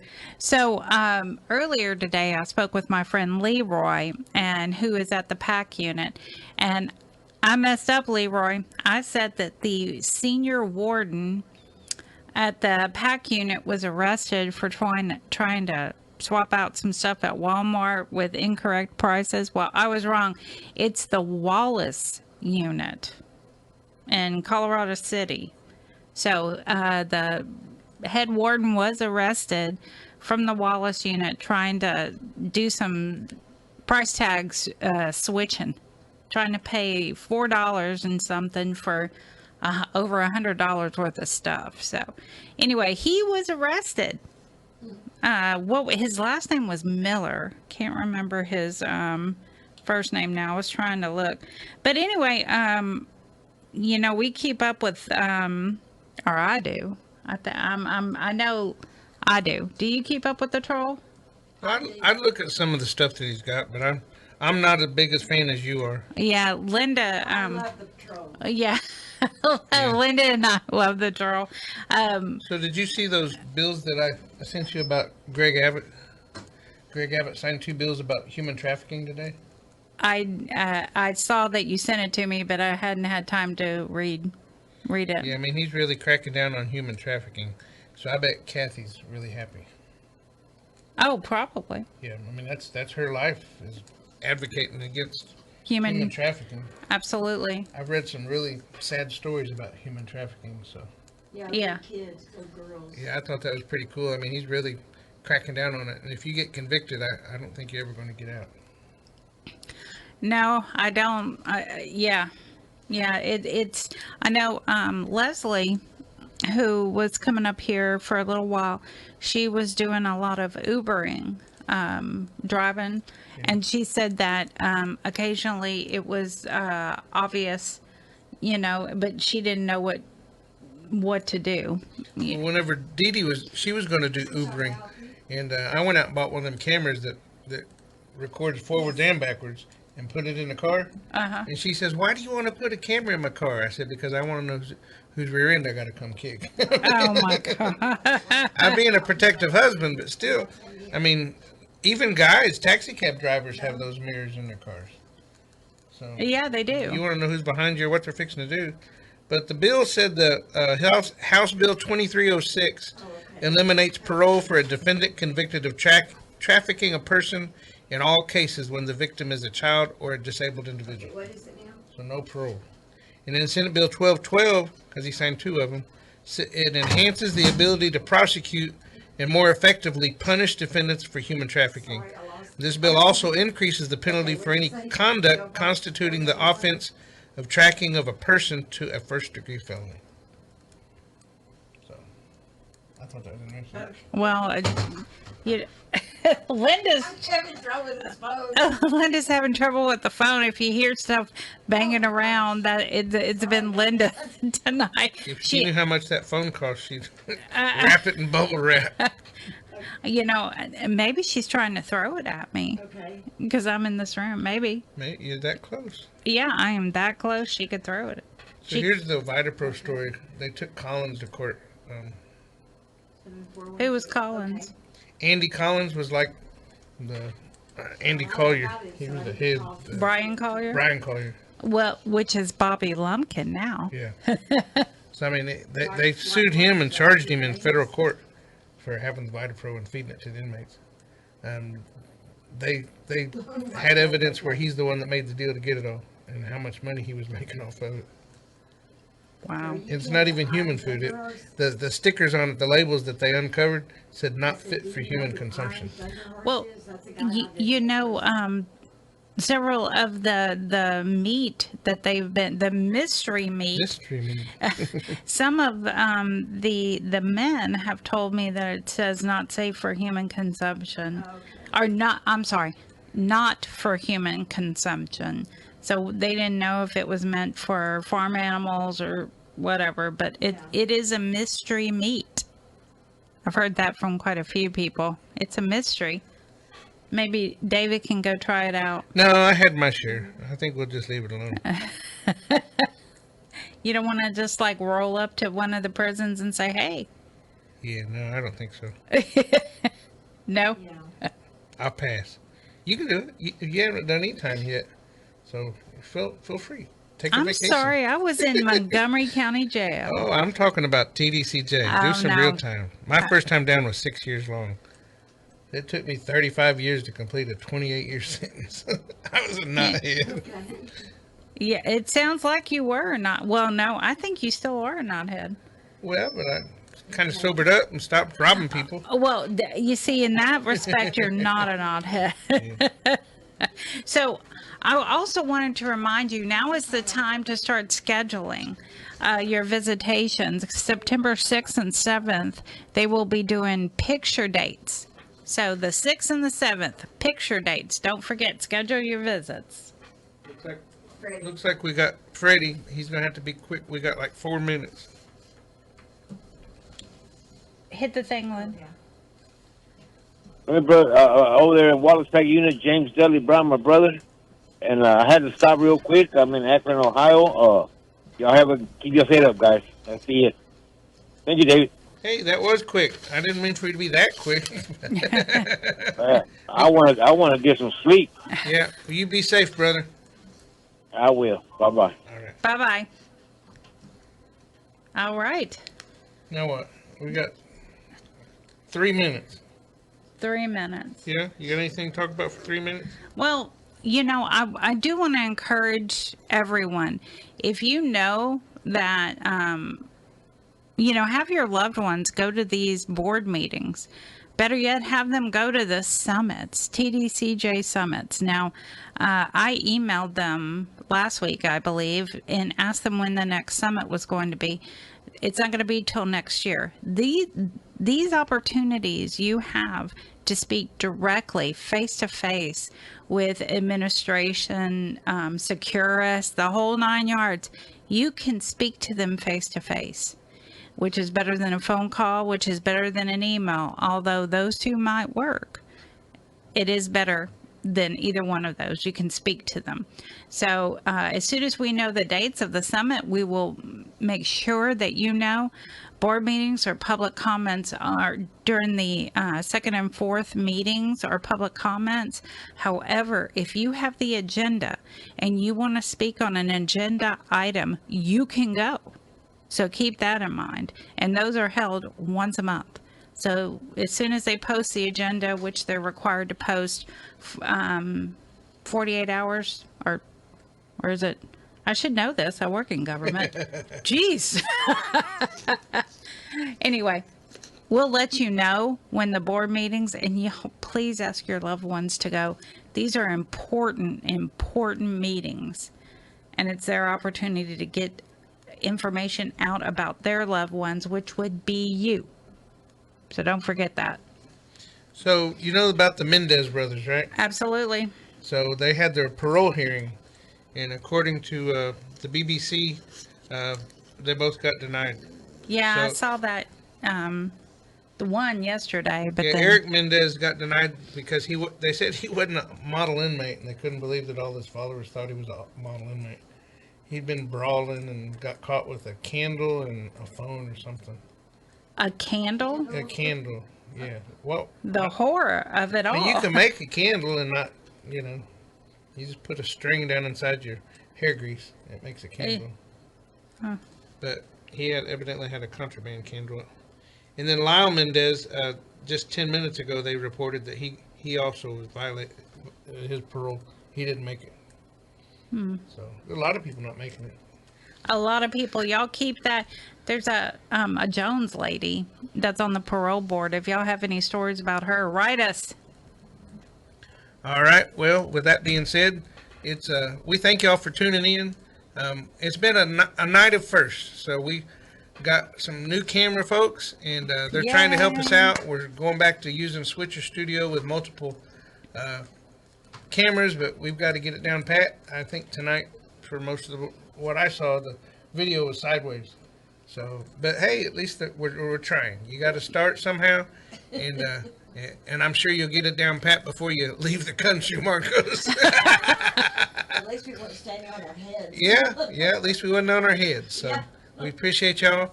And coming up now is Skyla Dawn and DJ Chill with Damage Control. And other than that, man, y'all try and stay cool and have a good weekend. Have a great weekend.